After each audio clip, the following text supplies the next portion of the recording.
Olá pessoal, Brizola Filho, advogado criminalista.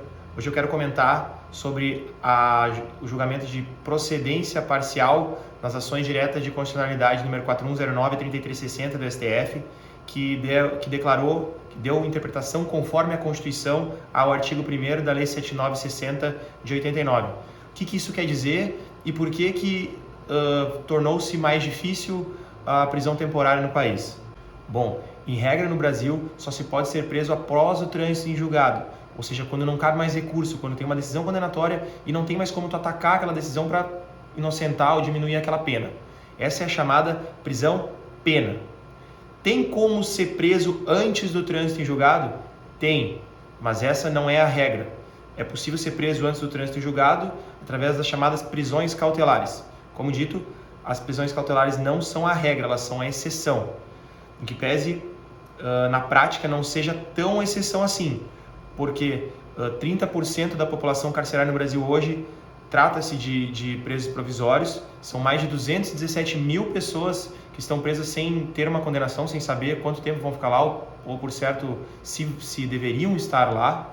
Então, essas prisões cautelares, que elas são a exceção, deveriam ser a exceção, elas são para acautelar, como o nome já diz, elas não são para punir, elas são para prevenir a sociedade de um problema que há por vir, mas não para punir necessariamente ele. São 3 as hipóteses de prisões cautelares no Brasil hoje: a prisão em flagrante, a prisão preventiva e a prisão temporária, que é essa que o STF tratou nessa decisão. A prisão em flagrante, ela é uma prisão detenção, que se chama, ela é uma prisão precária. Por quê? Porque ela é feita quando o sujeito é pego cometido um delito, ele é levado até a autoridade policial, onde é arbitrada fiança ou não, e em até 24 horas, pelo menos em regra deveria ser assim, em até 24 horas ele é levado até a autoridade judiciária, até o juiz, para que o juiz decrete uma das outras prisões cautelares, a prisão preventiva ou a temporária, ou para que o juiz dê a liberdade para esse sujeito, dando a liberdade, pode nesse caso ainda decretar outras medidas cautelares, como proibição de frequentar certos lugares, proibição de se aproximar de certas pessoas, pode decretar o monitoramento eletrônico, dentre outros. Essa é a prisão em flagrante, ela é uma prisão precária que dura pouco tempo. Chegamos à prisão preventiva. O que é a prisão preventiva? A prisão preventiva, ela é uma prisão com prazo indeterminado. O sujeito vai ficar lá preso até que venha uma decisão mandando soltar ele, tá? Ela tem alguns requisitos, ela precisa ser bem fundamentada. Teoricamente, ela precisa ser bem fundamentada para o sujeito ser preso antes de uma decisão condenatória, tá? Os requisitos para essa prisão preventiva são o fumus comissi delicti e o periculum libertatis. Explico. O fumus comissi delicti, que significa que houve um delito, tem um delito, é certo que houve um delito, provada a materialidade, tá? Ou seja, houve um homicídio e tem indício suficiente de autoria. Indício significa que não é uma prova forte, não precisa de uma prova, né? Mas um indício suficiente que aquele sujeito tenha cometido aquele delito que é certo que aconteceu. Isso é o fumus comissi delicti.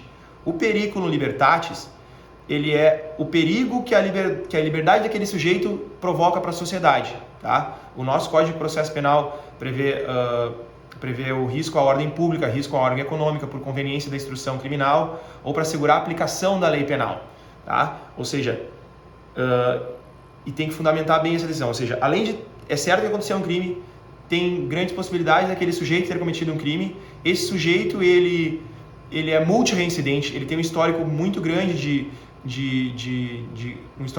criminal, uma ficha criminal grande. Por exemplo, tem várias condenações por tráfico de drogas, por posse ilegal de arma, entre outros. Então, para assegurar que ele não vai continuar cometendo crimes, é decretada a prisão preventiva desse cara. Ou a investigação aponta que ele está criando passaporte, ele está talvez mudando de identidade, ele está tentando sair do país, está tentando fugir do país, também seria decretada a prisão preventiva dele.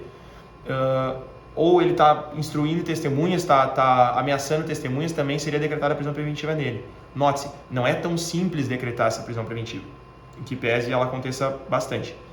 Chegamos então à prisão temporária. A prisão temporária, diferentemente da prisão em flagrante e da prisão preventiva, ela não está prevista no Código de Processo Penal. Ela está prevista nessa lei específica, que é o que foi objeto do julgamento das ações diretas de constitucionalidade do STF.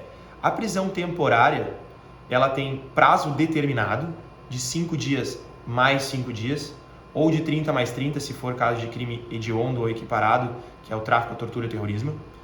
Essa prisão, como eu disse, ela tem prazo determinado e ela tem um rol, ela tem uma lista de crimes que permitem a prisão temporária, certo?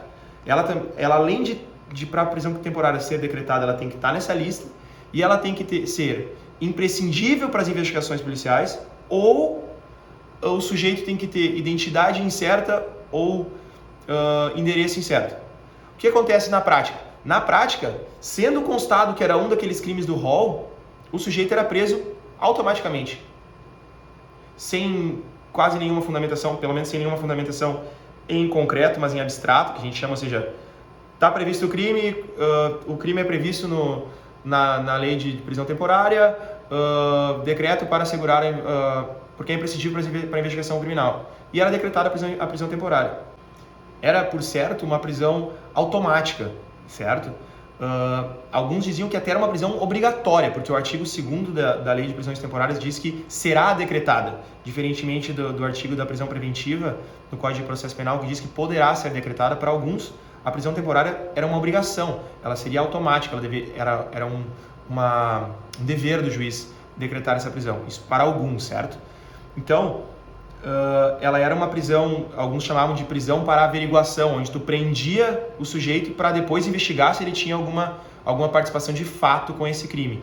E ela era também muito usada para impor que o sujeito fosse até a polícia prestar seu depoimento, o que também é vedado pelo STF já em julgamento com repercussão geral, que é proibida a condução coercitiva de indiciado pelo direito ao silêncio.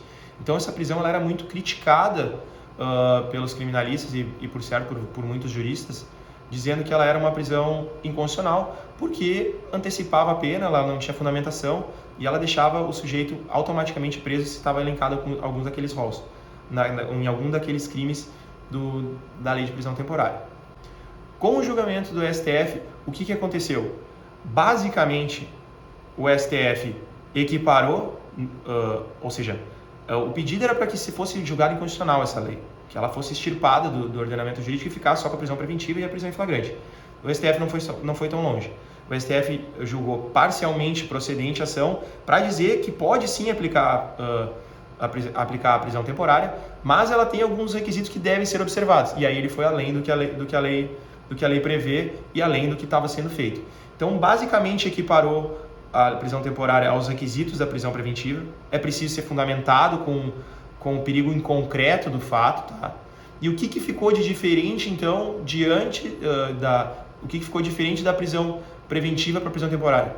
Basicamente, ficou o tempo determinado, que a prisão preventiva não tem, é por prazo indeterminado, a prisão temporária tem prazo determinado, de 5 mais 5 ou 30 mais 30, e que a prisão temporária tem um rol específico dos crimes que podem ter a prisão temporária decretada, diferentemente da preventiva, que pode para todo e qualquer crime, teoricamente, porque o crime para prisão preventiva tem que ser doloso e maior e com pena máxima maior de 4 anos, o que não necessariamente acontece com a prisão temporária.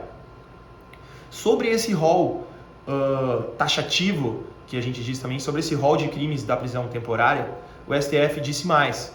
Ele disse, inclusive, que não se permite interpretação extensiva ou aplicação da analogia para esse rol de crimes. O que isso quer dizer?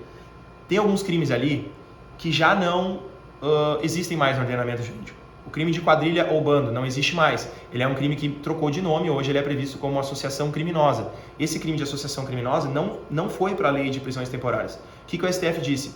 Que o crime de associação criminosa, como ele não está previsto ali nesse artigo, ele não pode gerar prisão temporária. Então, pessoal, tentei resumir de uma forma direta o que esse julgamento do STF quis dizer, o que esse julgamento do STF vai mudar agora no ordenamento jurídico. Basicamente, então, fazendo uma conclusão, significa que a prisão temporária não deixou de existir, mas ela ficou, sim, muito próxima da prisão preventiva. Deverá ficar muito próxima da prisão preventiva. Tem que ter fundamentação no risco em concreto do sujeito, como na prisão preventiva do Periculum Libertatis e do Fumus Comici Delite, e com a única diferença que esse prazo para essa prisão é determinado, ou seja, terminando esse prazo, o sujeito vai ser posto em liberdade, e que tem um rol específico dos crimes que permitem a prisão temporária. Tá certo? Obrigado.